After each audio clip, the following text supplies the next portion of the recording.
cause, one of the main primary cause of our painful suffering experience is our own karma. Our own karma, our own actions, our own contaminated actions. Okay, that is one. It doesn't mean there are not other causes. There are many other causes, immediate many causes. But one of the main primary cause is our own actions, contaminated actions, karma.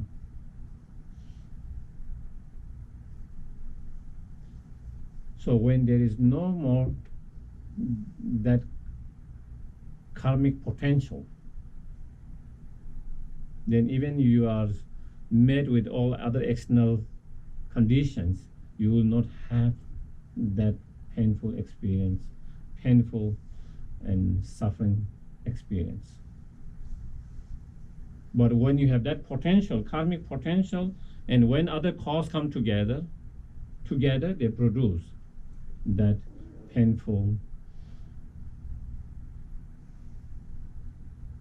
or suffering experience. And therefore, the karma, our own action, play a big role in our experiences.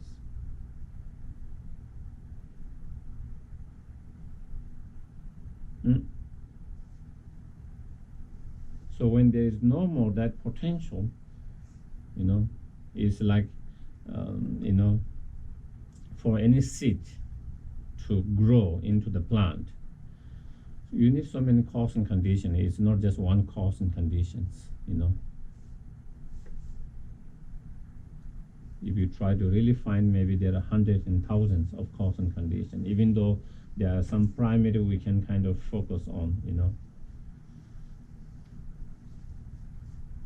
The seed, of course, itself, maybe the water, fertilizers, the heat, the light. So there are a few of them, but if you go more detailed, there are so many other causes and conditions to produce that, But if you don't have that seed, you can have water, you can have light, you can have heat, all of that, there is no plant that grows.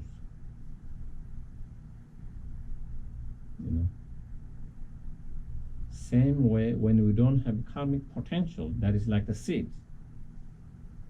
Okay, then we can, even though we meet other conditions, it cannot produce that painful suffering state or experience. But when their karmic seed or potential is there, and then other conditions come together, then it produces that result. And so therefore,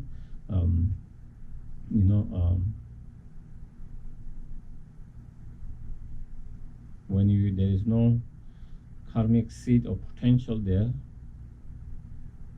then there is no experience of unpleasant, painful experience. And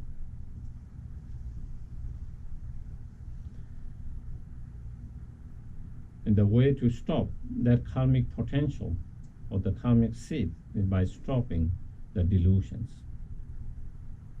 Because delusion is the one which kind of give influence to create those actions of karma. And in order to stop those delusions, then we have to stop the very root of all this delusion, the fundamental ignorance, from where all the delusion arises. In order to stop the fundamental ignorance, then we need to have the wisdom that relies in the emptiness, that can act as the direct antidote and counter force towards the fundamental ignorance. And therefore, that's where understanding, realizing the emptiness correctly is so important. And that is also among all the Buddha's teachings, most of the teachings are on the wisdom side. As I was explaining, among more than 100 volumes of Buddha's teaching that has been translated in Tibetan.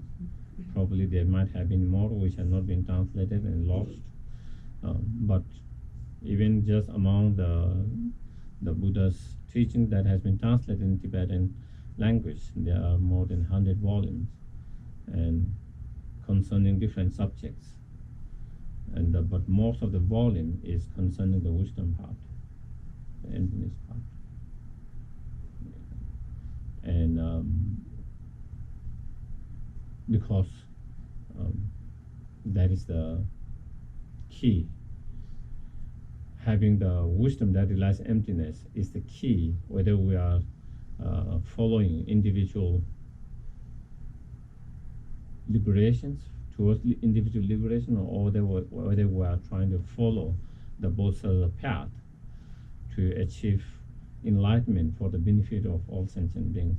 Whichever different path you choose in order to achieve your spiritual goal result, whether it's individual liberation or whether it's fully enlightenment, you need the wisdom. It's necessary. The wisdom that relies on emptiness. In order to achieve individual liberation, you don't need the bodhicitta mind.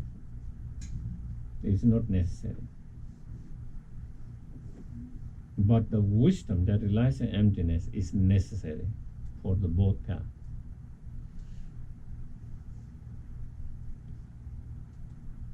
Especially, in order to achieve, fully awakened state or fully enlightened state, the method, which is the compassion, great compassion, and the wisdom that relies on emptiness, both are so important, equally important.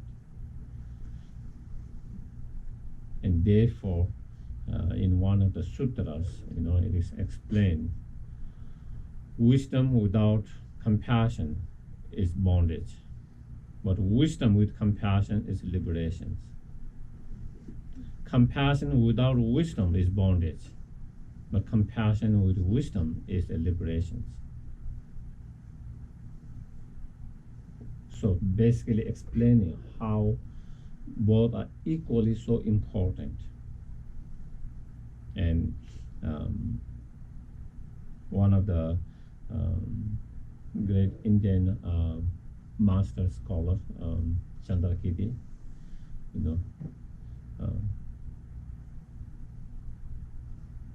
who came after Nagarjuna. There is a different view. Some things he was a direct disciple of Nagarjuna. He met Nagarjuna at the end of his, and then some scholar thinks he never met Nagarjuna, he came later, but whatever. Chandrakirti, he said, in order to cross the oceans of samsara, cyclic existence, to the shore of the non-abiding nirvana or fully enlightenment, then you need to fly with the two wings of the wisdom and compassion and method. Just like the bird needs two wings to fly over the ocean when they migrate. Same way, in order us to cross over the samsara, ocean of samsara, to the shore of the non-abiding nirvana or fully enlightenment, then we need both wings. And so, so important. And even our everyday life, I think, even we don't talk about enlightenment, liberation, nirvana. Even if we talk about, even in just this life, those both qualities, compassion and wisdom, are so important to have more peaceful, more happy life.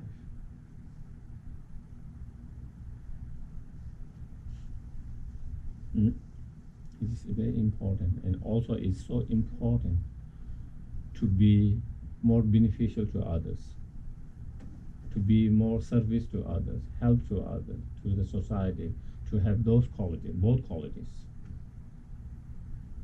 for your own well-being, for your own happiness, as well as to be able to contribute towards the well-being of others, happiness of others. We need those both qualities.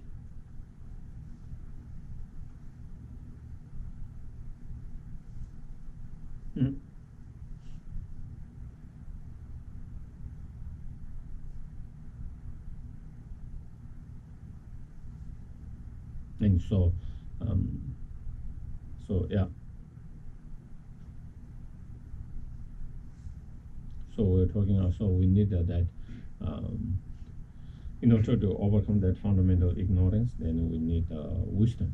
And so wisdom that is being supported by the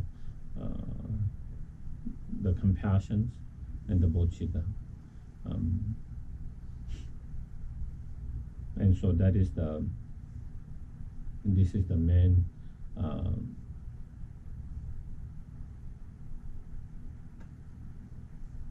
subjects of the Heart Sutra. Okay.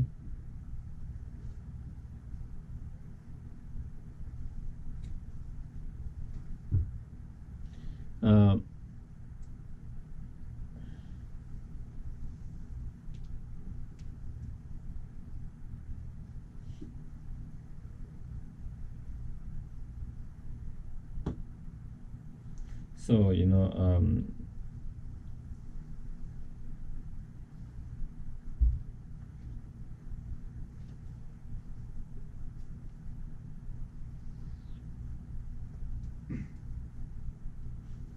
the very essence of all the Buddha's teachings is to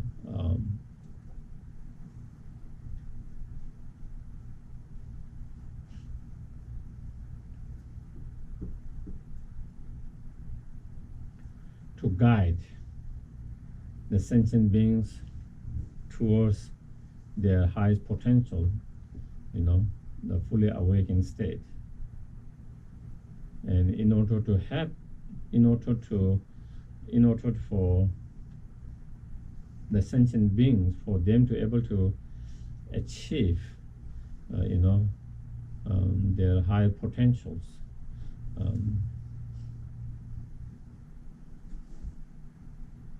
and finally the fully enlightenment, then you need the wisdom. Realizing emptiness is crucial. So all the teachings are directly, indirectly taught towards understanding and having the correct realization of emptiness. And therefore, this is because this sutra explains that main point. Therefore, it is called a Heart Sutra. It's like the very essence and very heart.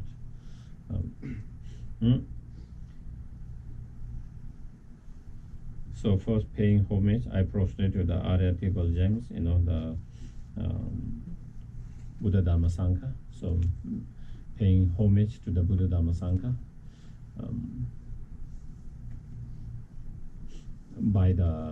this one is probably by the translators, when the translator were translating from Sanskrit to Tibetan. So they always start with the homage, paying respect, and as for the success of this holy activities of translating a holy text.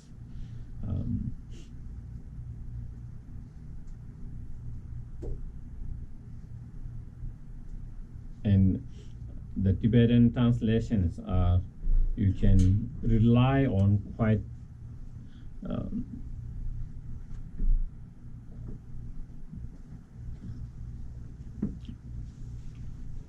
all the translations are done always by together. One, expert in Sanskrit and one expert in Tibetan, and always together. A lot of time Indian translator and Tibetan translator together, sitting together.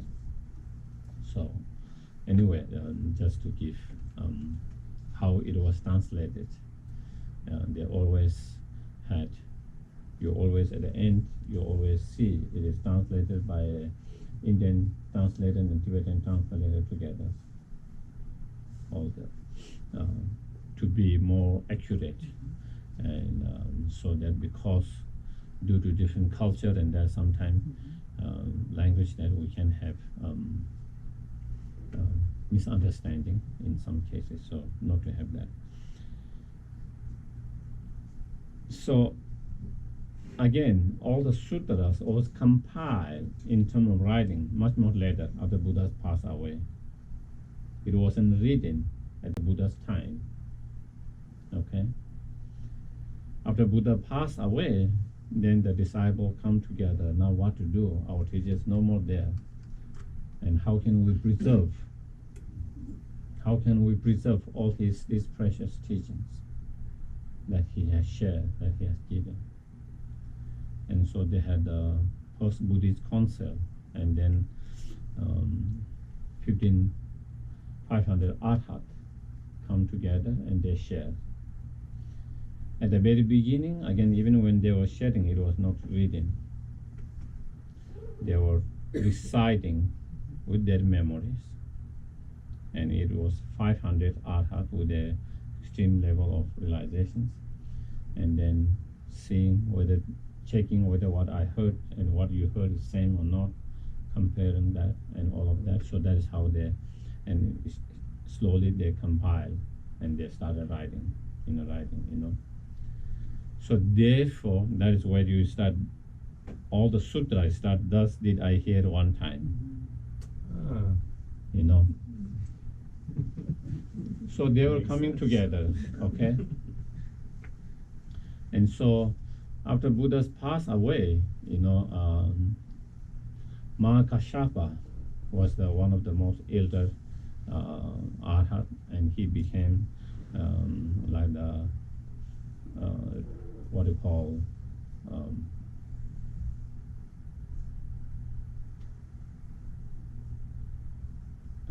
he became the leader of the group, and then he wanted to kind of preserve all the teaching, and so that is when they have the first counseling of that.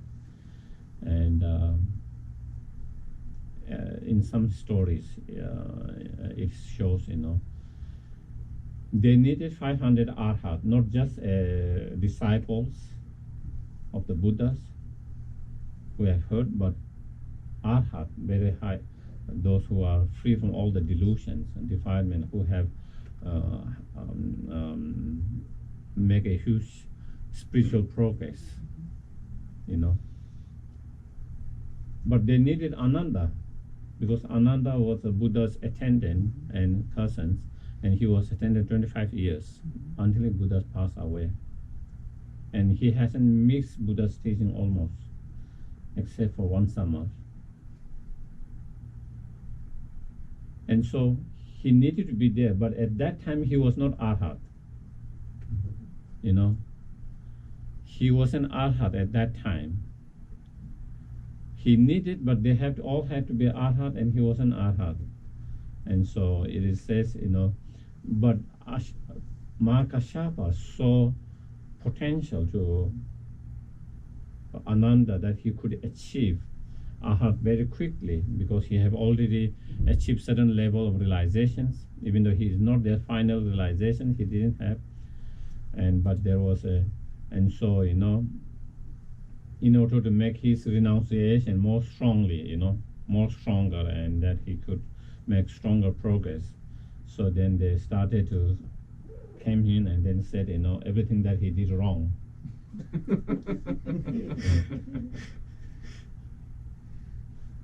Everything that he did wrong, and Ananda felt so sad. When Buddha was alive, they treat me like everyone treat me like a king, like Buddha himself. No one said, now Buddha is no more and I'm by myself alone, and there's a huge loss of someone who is so close to him.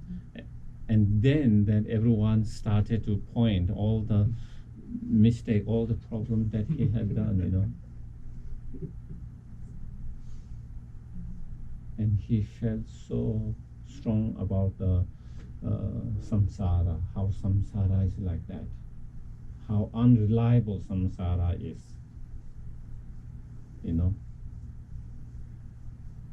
how unreliable samsara, how the changing of samsara and all the teaching that he heard became so true, so real. And with that, then his renunciations become much more stronger about samsara.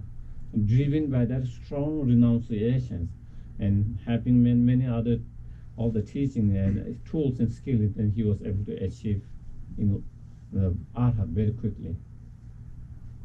And once he was achieved arhat, then he was included as one of the 500 arhat. And so many of those teachings, thus did I hear, is reciting by the Ananda. And so then when the 500 came, then Mahakashapa,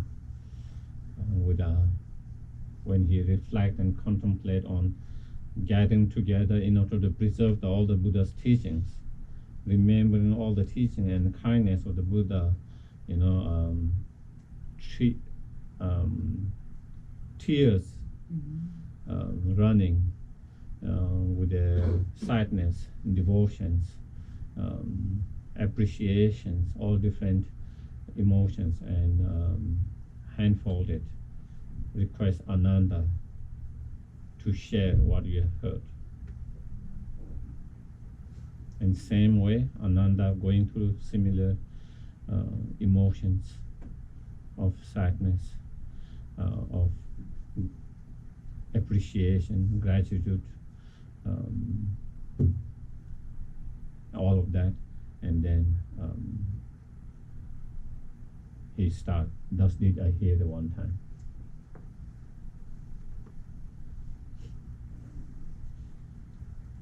Here, so thus here I hear the one time, among different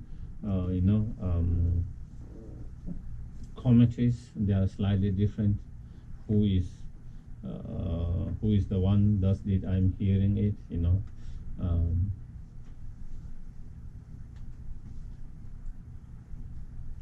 some commentaries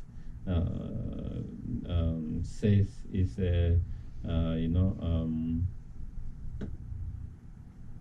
Manjushri. Some says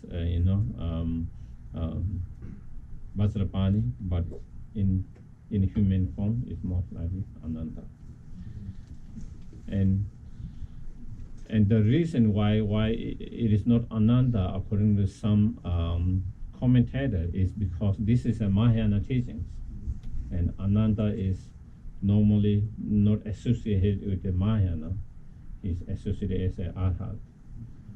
But then those who says is Ananda is because Ananda, even though he show aspect of arhat, but in reality he is a bodhisattva. He is a manifestation of bodhisattvas, and same with the Shariputra as well. Normally Shariputra is again both Mongoliana, Shariputra, Ananda, they all are shown as more as a arhat, not as a bodhisattva. But like even Shariputra in, I think, the Sutra of Lotus Sutras, I think in there is an explanation about Shariputra being a manifestations of the bodhisattvas. In same way, in that Ananda is also the bodhisattvas. Okay, and from that perspective, so it is the Ananda that is was saying, "Thus did I hear one time." Okay, here one time meaning he haven't heard this Sutra so many times, that one time, and so in that way, it shows it's a rare. It was a rare teachings.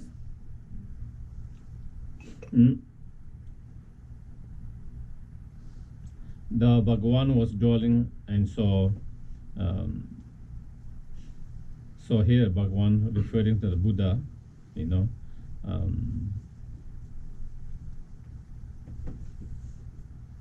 So in from here explaining the four the excellent teachers, the Bhagavan, the excellent place where it was taught, you know, Vulture Mountain in Rasgihar, and then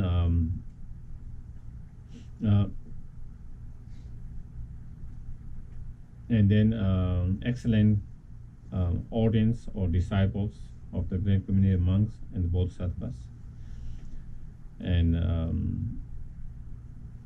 then excellent teachings of emptiness, you know. So Bhagavan is in I guess you keep the word Bhagavan because in English you cannot have exactly translations, you know. In Tibetan it's Jomdende, and it has meanings. Chom means kind of destroying, overcoming. Den means possessing, accomplishing. So that means someone. Bhagavan or the Buddha means someone who has overcome the obscurations, all the obscuration of defilement and obscuration of knowledge, or the five maras, you know, no, four maras, who have overcome four maras in terms of overcoming, and in terms of someone who has gathered all the positive qualities, all the positive knowledge, in terms of the five, six. So I don't want to go in all of that details, you know.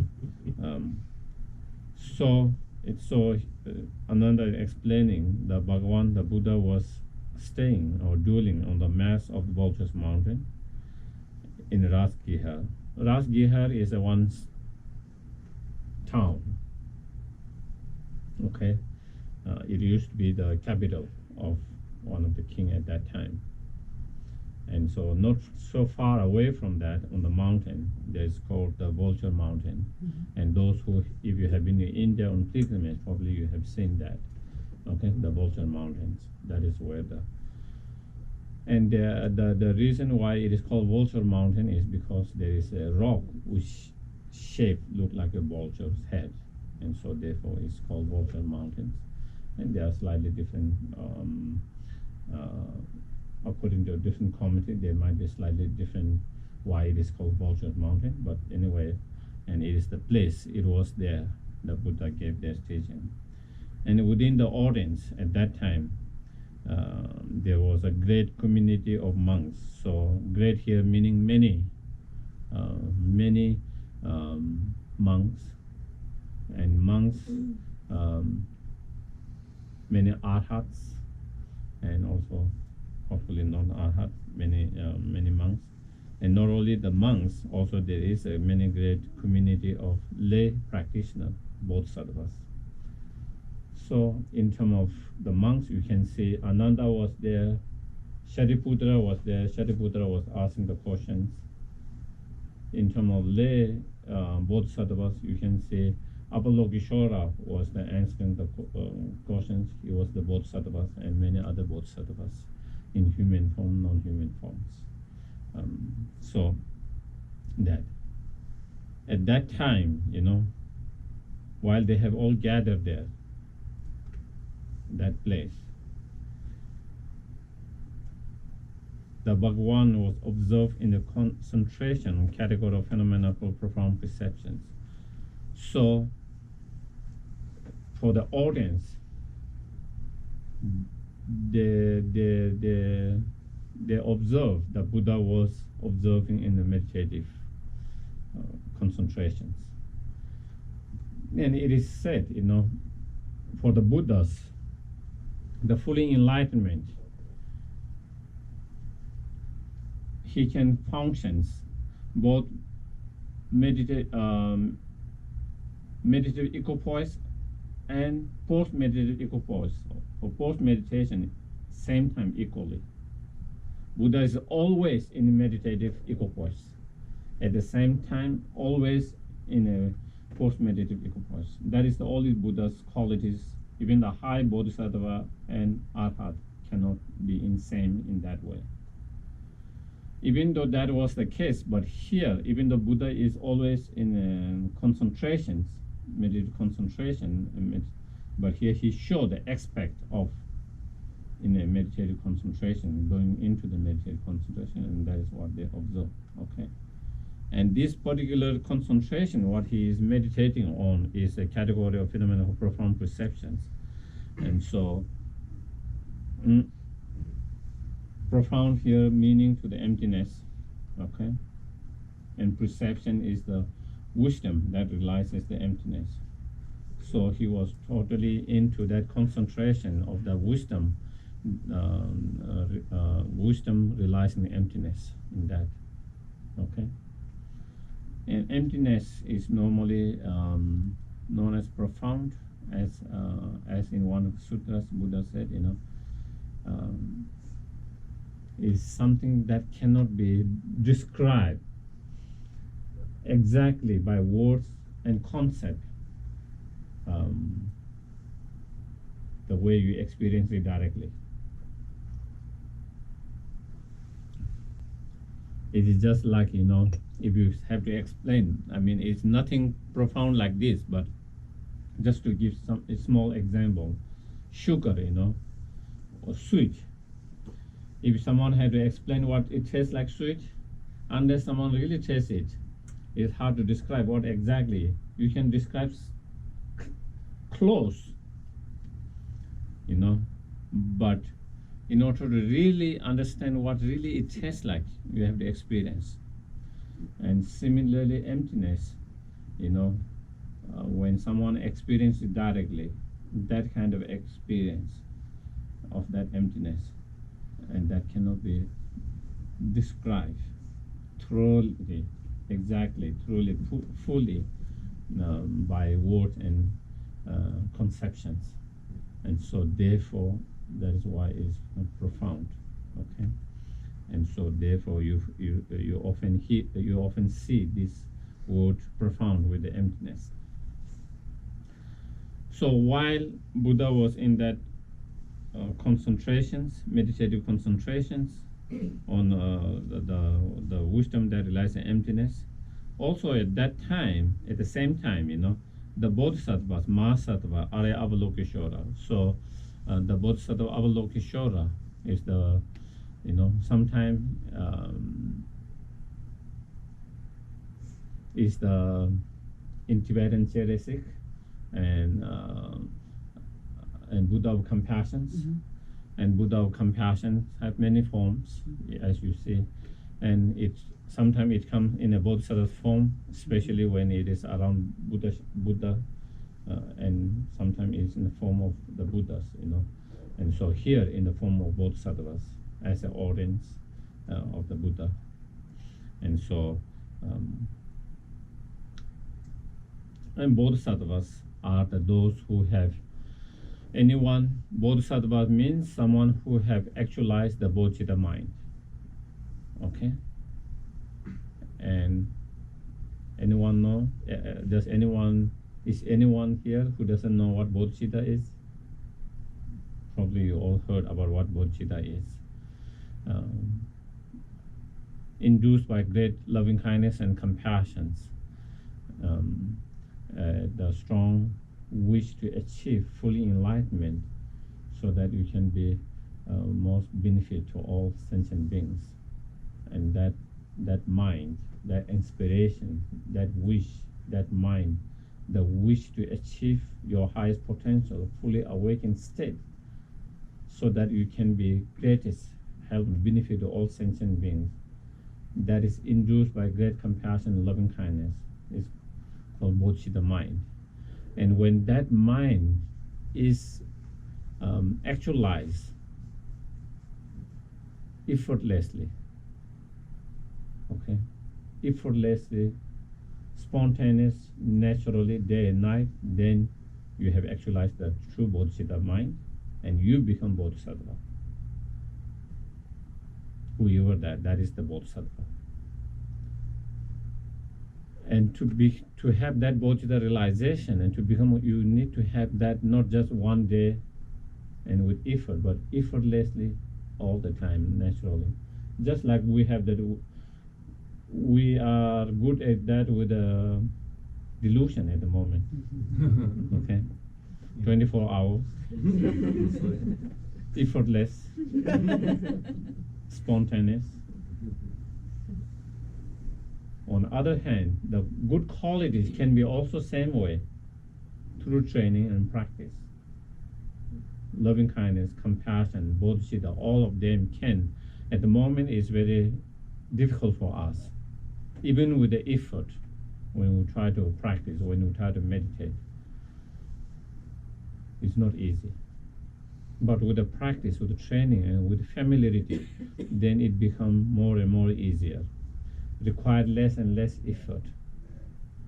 And eventually, you will be able to cultivate that mind without any effort, effortlessly, spontaneous, and 24 hours, day and night, every time. And then when that happens, that becomes bodhisattvas. Okay? Then you become, so that is bodhisattvas.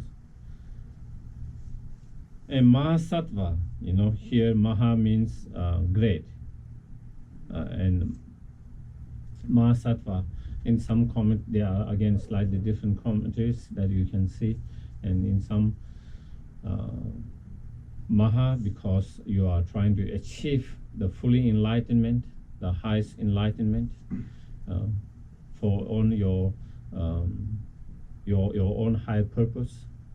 And Sattva, Mahasattva, and second is Sattva, because not only you are trying to achieve for your own high purpose, but also for the high purpose of all sentient beings. So therefore Mahasattva. And so the Bodhicitta mind has that. Therefore Mahasattva, Avalokiteshvara is, as in Tibetan is Jeresik, and is like looking with your eyes. Chen means eye, and seeing the sentient beings with all the time. It's like the mother who is looking at the child all the time, paying attention out of her compassion, always making sure the child is not harmed. And so the mothers always constantly watching the child. In the same way, the Avalokiteshvara, out of his great compassion, always watching the sentient beings, etc., all the time. And therefore, Jeresik or Avalokiteshvara. Look upon the very practice of profound perfection of wisdom, and beheld those five aggregates also empty of inherent nature.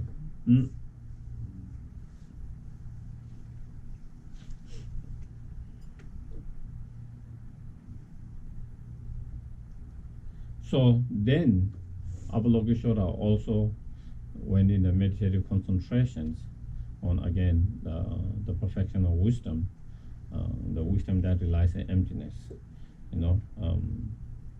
and in that his meditations, then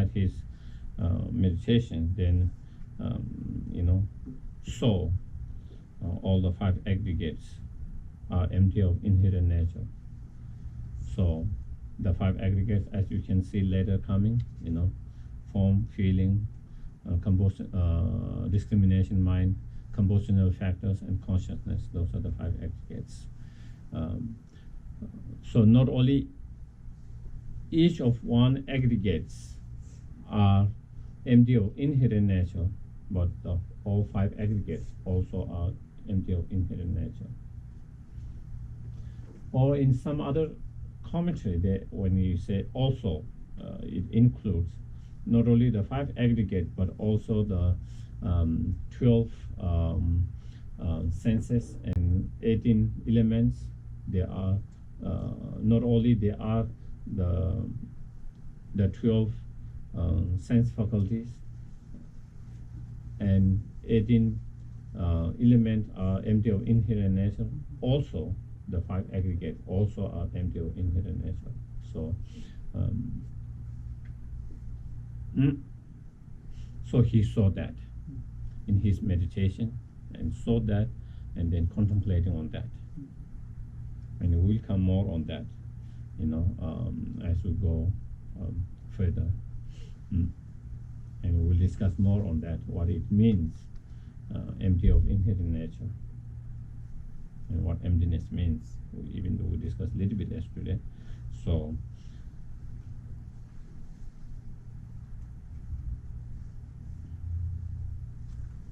then through the power of the Buddha, the Venerable Shariputra said this to the Bodhisattva Master Avalokiteshvara. So here, when it said through the power of the Buddha, so the discussions, so this sutra is mainly the main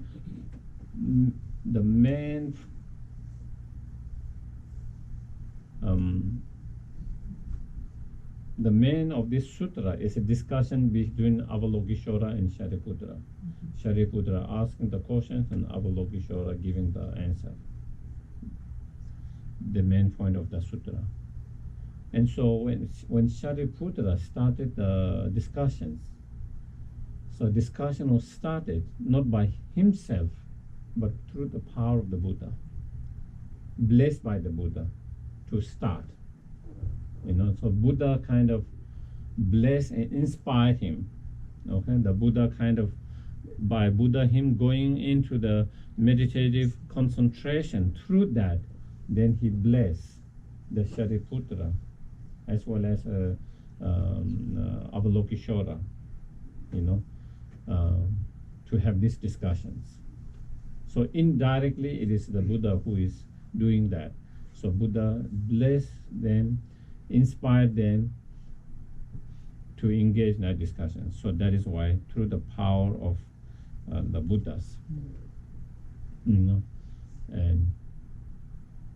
and from ordinary point of view, from ordinary perspective, ordinary aspect, Shariputra is not a bodhisattva, even though in reality he is bodhisattva. But from the ordinary, most people that knew him or see him as arhat, not as a bodhisattva. And therefore, for him to start a discussion on bodhisattva's practice and path doesn't seems the correct. It should be someone who is bodhisattva who should be starting that conversations, because you are asking about some bodhisattva practice, how to engage into the bodhisattva path through the wisdom license. And so therefore, so when it is kind of being blessed and inspired, then it is okay. So it is by the blessing and inspired and through the power of the Buddha. So that is how it started. And then the question, the Shariputra asked, and Shariputra again, also maybe also he is also appropriate in one way to ask the questions, because among all the Buddha's disciples, he is known for his wisdom. Buddha's different disciples have different qualities. Mongoliana is known for his kind of psychic power, miracles powers. Shariputra is known for his wisdom. Some others are known for asking questions. So different disciples are different qualities. And Shariputra's qualities is known for his wisdom. So here is something to discuss about wisdom. So maybe also in that sense, he will be the right person to ask the questions.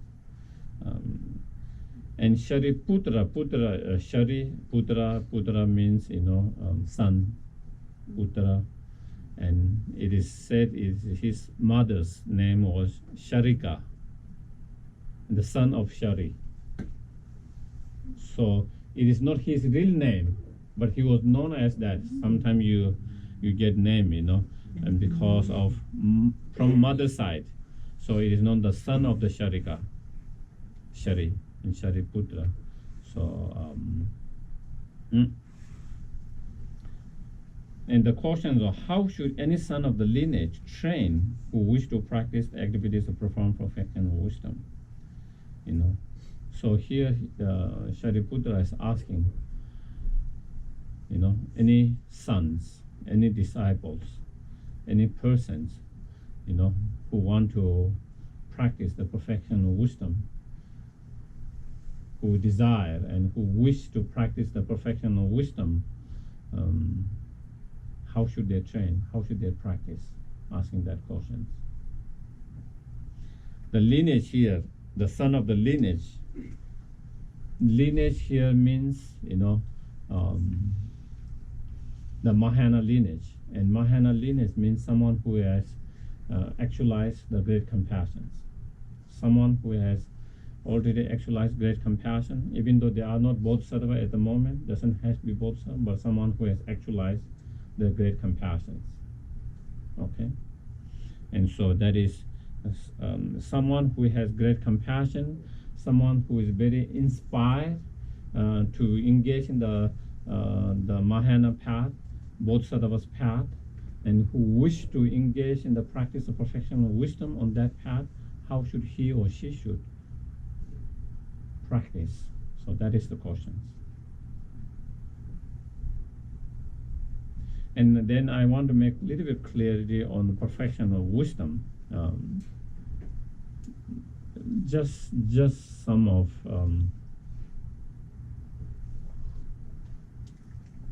small kind of precisions. Not all the wisdom realizing emptiness are the perfection of wisdom. Okay. The wisdom that realizes emptiness, even directly, of the arhat, are not perfection of wisdom, because they are not. The wisdom is not supported by the bodhicitta mind. So it is a wisdom, but it's not perfection of wisdom. Okay. And so when we talk about six perfections, even the perfection of generosity, okay. Not every practice of generosity is perfection of wisdom. To be more precise, if you want to be more precise. Okay?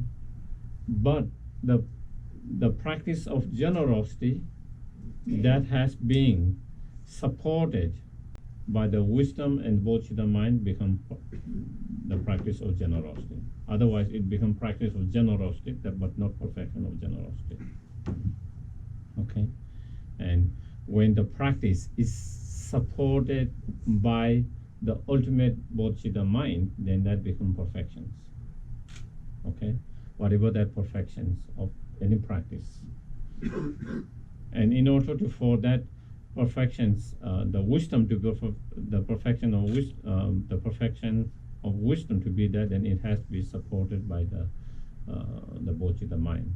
And so that is so just to be a little clarity on that. And he said that, so Shariputra said that, or asked that, and then the Bodhisattva, Mahasattva, Arya Avalokiteshvara answer, said this to the Venerable Sharitatita Putra. And Venerable here is a term for respectful term, respect, Shariputra, any son of the lineage or daughter of the lineage, so any son or daughter who has great compassion, and because of that, who wish to practice, because of their great compassions, Therefore, who wish to practice the activities of profound perfection of wisdom, so in order to be greatest help and benefit to each and every sentient beings, should look upon like this, correctly, repeatedly beholding those five aggregates also as empty of inherent nature. So here there are a few things that it kind of explains. One, with this, there is no difference in terms of male and female, their potential to achieve full enlightenment. Okay? Whether it is a son or whether it's a daughter, they all have the same potential to achieve full enlightenment. They have all the same potential to engage in the path, the Bodhisattva path, and perfection of wisdom, and to practice its perfections, and they all have the same potential to achieve fully enlightened, fully awakened. And then here it says correctly and repeatedly, in order to have realizations, we need to have correct understanding of the subject matter, here emptiness, in order to have, and not only you need to have correct understanding, but in order that to become a realization and effortless, as we mentioned before, it has to be practiced repeatedly, again and again and again. Just like training with our physical to become more flexibility, whether you are skiing, whether you are running, whatever, whether you are doing gymnastics, whatever, you have to repeat the same exercise again and again until you become more flexible and more easy. Same way, training your mind, same way. We repeat the same practice, same meditation again and again and again.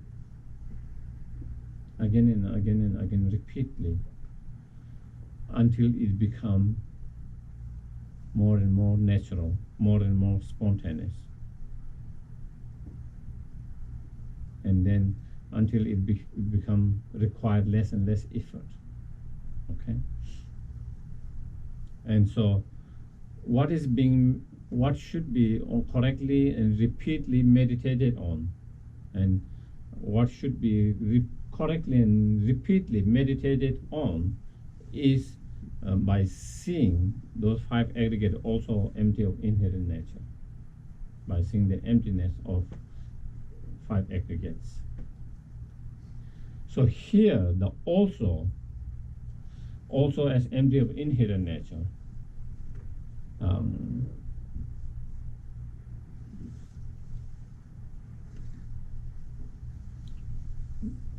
His Holiness Dalai Lama mentioned and shared once, because there is many translation of Heart Sutra in many different languages, and he asked in Chinese and Japanese language in their translation. In their language, they don't have the also one. And in Tibetan, there is also. And so then he asked others and checked in the Sanskrit. And then they found in Sanskrit there is that also.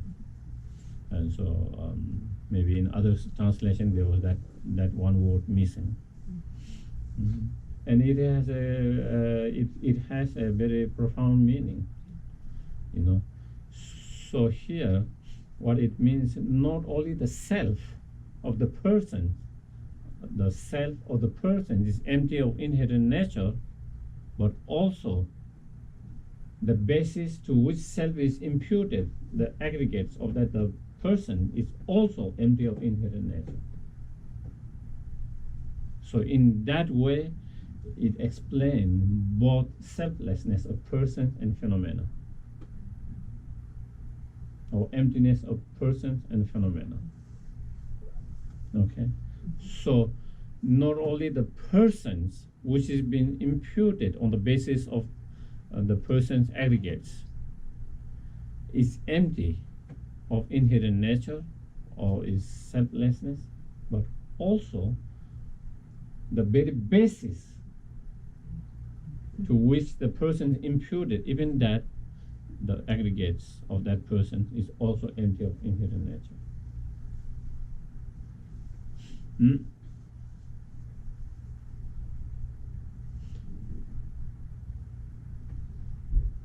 And His Holiness, he explained there is two way of understanding. There is two possibility of understanding this verse.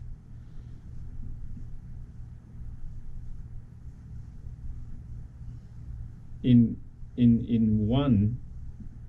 one way of understanding is in the first turning of wheel of the Dharma, Buddha taught about selflessness when he talked about the Four Noble Truths. And within the part of that Four Noble Truth, the Buddha taught the Four Great Seal. All the conditioned phenomena are impermanent. All the contaminated are nature of sufferings. All phenomena are selfless and emptiness, and nirvana is peaceful. So when he explained about that in the first turning wheel of the Dharma, he explained very extensively about the selflessness of person. Okay, extensively selfless person, but didn't go so detailed in the explanation of selflessness of the phenomena. So here in second turning wheel of the Dharma, so also the selflessness, the emptiness of person or selfless person, which I have already discussed extensively in the first turning wheel of Dharma. Not only that, but also now he's going to talk more about the aggregates, the more detailed emptiness of the aggregates, the phenomena. So he also means here the emptiness of person, which I have already explained. Not only is the empty of inherent, but also the aggregates of empty of inherent nature, and which is what he is going to talk more about here, and less about the emptiness of person or selflessness of the persons. The other understanding of possibility that is the even though in the first turning of wheel of the Dharma, even he taught about emptiness of person and phenomena, but he spoke more on emptiness, more on grosser level of emptiness, and here he's going to talk about more subtle level of the emptiness according to the Prasangika point of view, Madhyamika point of view. Okay, so that we can relate that in that.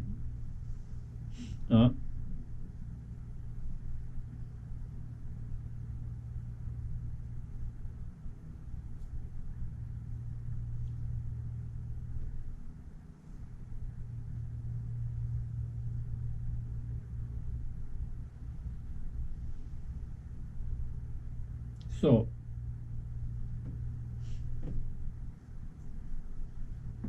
the selflessness or emptiness of persons,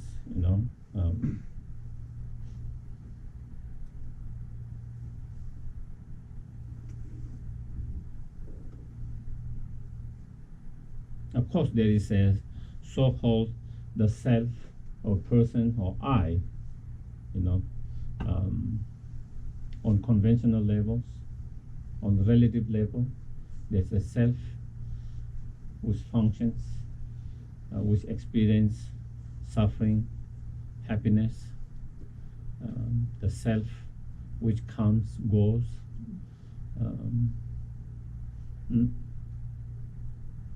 the self which is sometimes hurt, sometimes excited, all of that, there is that person, the self, the I, uh, which exists on conventional level, on relative level, and it functions in that way.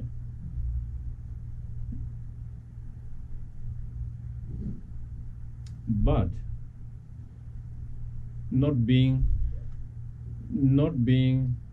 satisfied with just on that conventional level and relative level, and trying to really understand the ultimate nature of that self.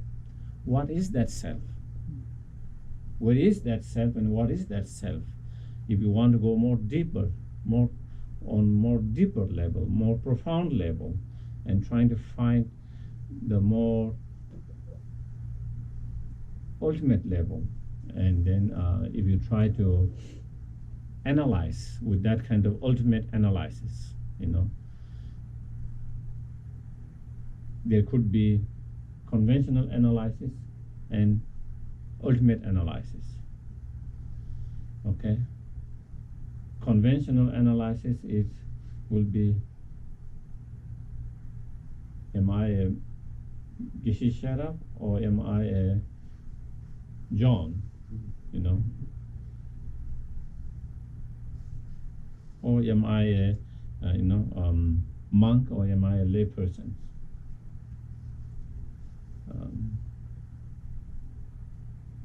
All of that on conventional. There can be many different kind of conventional analysis. But whatever analysis we do is on the base, all this conventional analysis on the base on that there is a so-called me, I, or self. On basis of that we do. Okay. So on ultimate level, so then trying to find what is the person itself, the I or self itself. And then, and where is that self?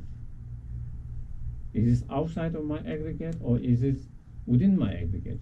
There is only two possible. If there is self, it can be either outside of my aggregates or within the aggregates. The possibility of having outside the aggregates is 0. Unrelated. Within the aggregate is more relatable.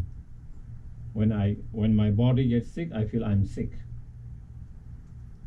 When my body is not healthy, I feel I'm unhealthy. When my body is feeling good, I feel I'm good. Or my mind. My mind is not happy, I'm not happy. My mind is disturbed, I'm disturbed. My mind is grumpy, so I'm grumpy. So we relate with our aggregates, whether our physical form aggregates or mental aggregates, and we relate that ourselves with that.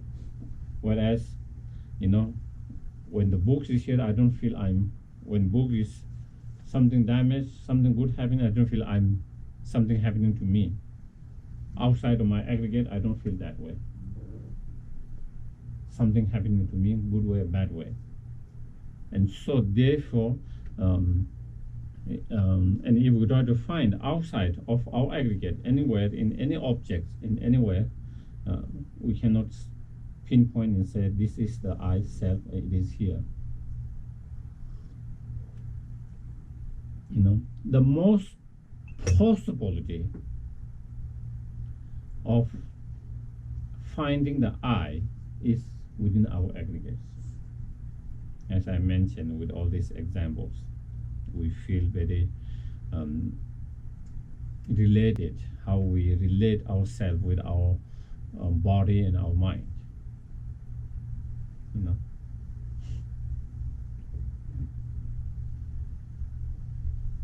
So if we can be found within the aggregates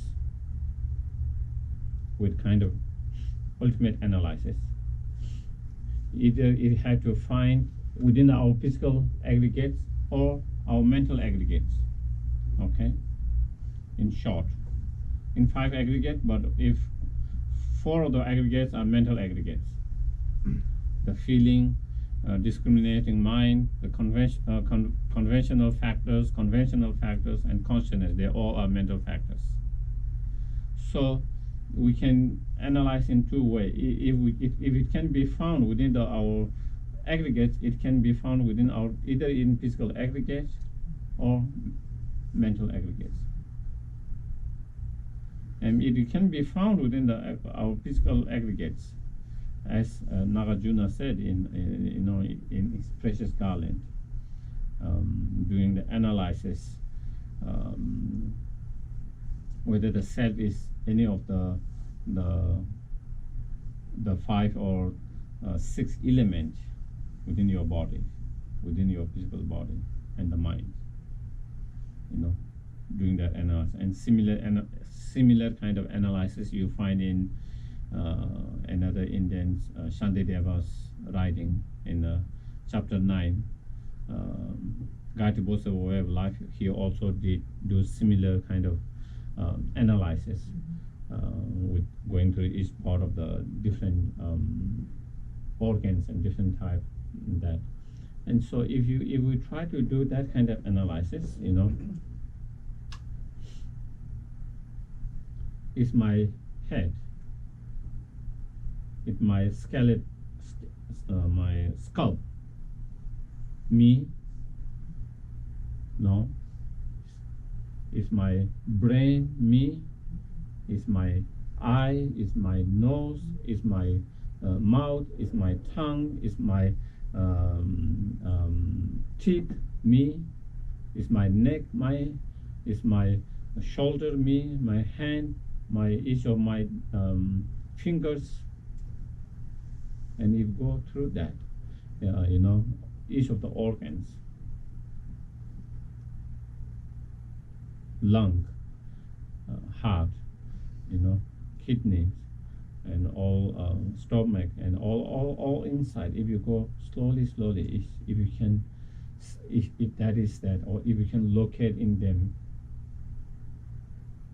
and then your thigh, your feet, in that, is any part of our bones from top to the bottom, the self. But can we really pinpoint and locate in any of those points?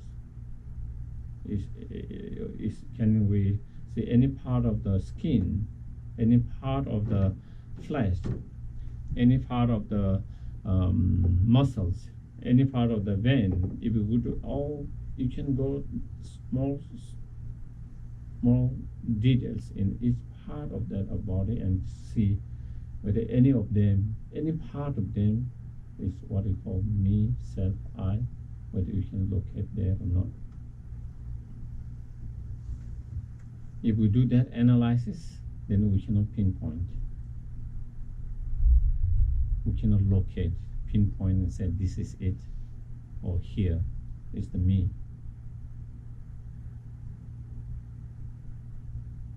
If you cannot find within your physical aggregate, the only other possibility is mental aggregates.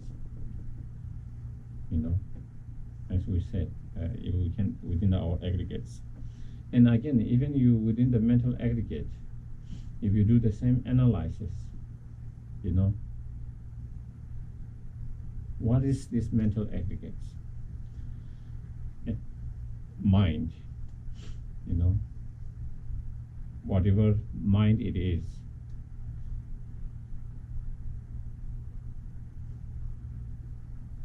The mind is, the mind has these qualities, characteristic, nature of being known color, known shape. It has a nature and qualities of not being able to kind of abstract like the physical objects matters. It has the natures and qualities of not being able to touch physically, and it has clarity nature, luminous nature, and it has a knowing or awareness nature. So within the qualities of the characteristic of nature of the mind, so many different nature or qualities, or which part of them is that? You know, is the qualities of not being the color, is that the self? Is the qualities of not being the shape, is that the person? Is the quality of being clarity or luminous, that the person? Is this the qualities of awareness, knowing, is that the person? Is this the quality of not being abstracting like a physical matter, is that the person? Is that the qualities of that mind which cannot be touched by, is that? So if you do that analysis, you know, if each of them, then there will be 5%, 6%, you know. And if none of them, or if there is one qualities, then again it cannot be a person who is mental consciousness, because the mental consciousness need to have all these qualities. It can't be just one quality. And so then you cannot kind of pinpoint in that. And even when we talk about the clarity and awareness, even that is many continued of many parts. You know, even it's continued of many parts, just like a consciousness, whether it is a sense consciousness or whether it's mental consciousness that perceive, let's say, the cup. Mm-hmm. Many parts of continuity make the consciousness that perceive the cup. Mm-hmm. I have given an example in the past also, you know,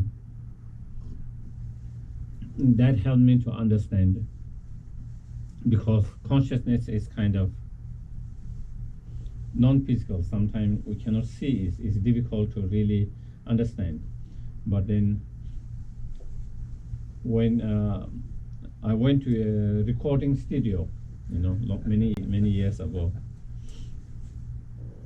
and at that is when I noticed that.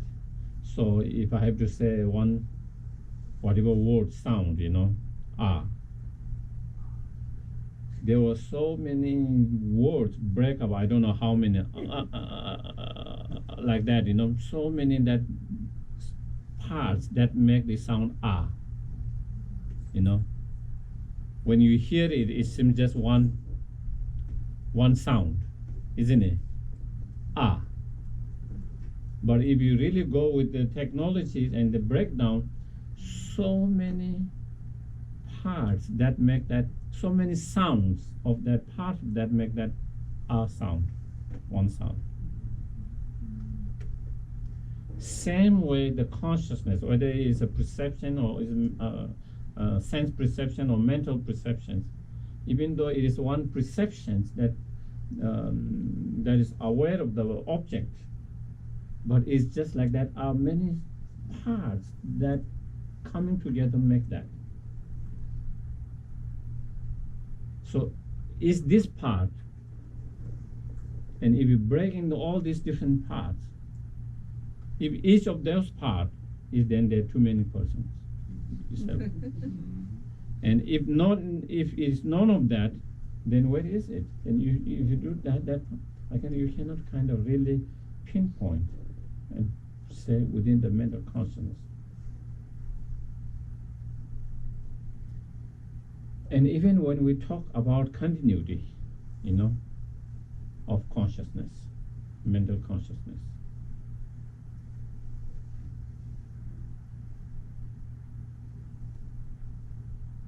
there's past, present, futures. You know, when we talk about continuity. No.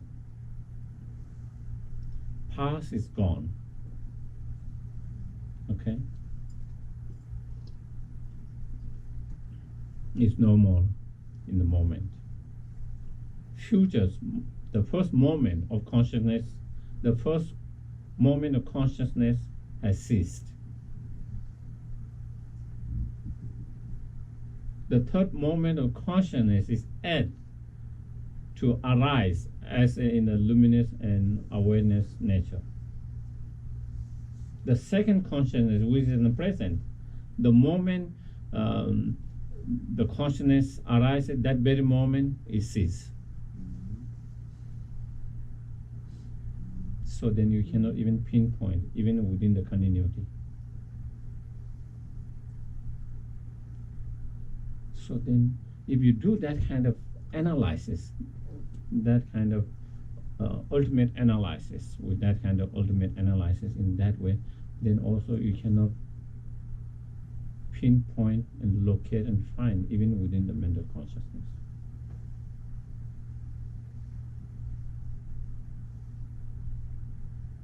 So you cannot find outside of your aggregate, neither within the aggregates, any of the aggregates. And when you do that kind of analysis, you come to certain kind of feeling conclusions, sense of absence of that self, I. And so when you come to that feeling of empty, then it's absence of that self that you feel so strongly before you do that analysis.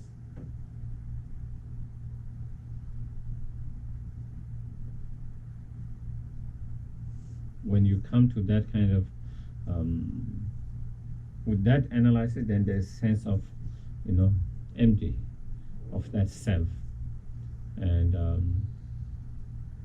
absence of that, and then trying to meditate on that mere absence of that self, empty spaciousness, as much as possible, without any kind of distractions. Trying to be in that moment of that emptiness, empty spaciousness.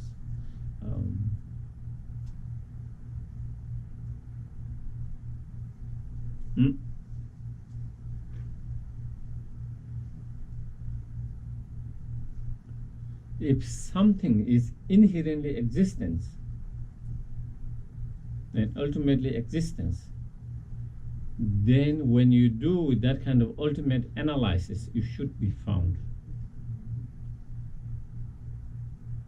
But when you do that kind of ultimate analysis with ultimate analysis, if it cannot be found, then that clearly shows is not ultimately or inherently existence.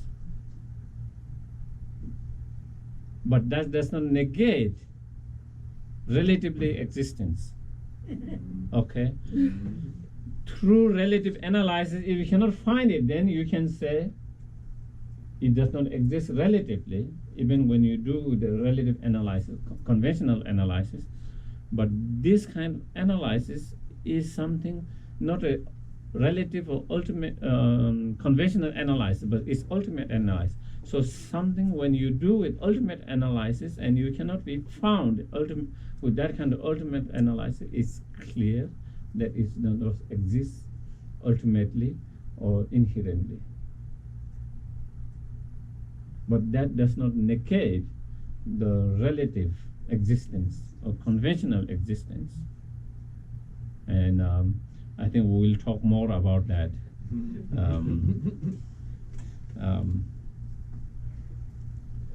So that your brain can get some break. Yeah, your brain might, maybe all your cells are, all your cells are busy now.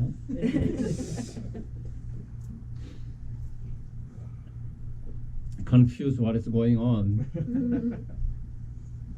So I will take more questions as well later when we come. So because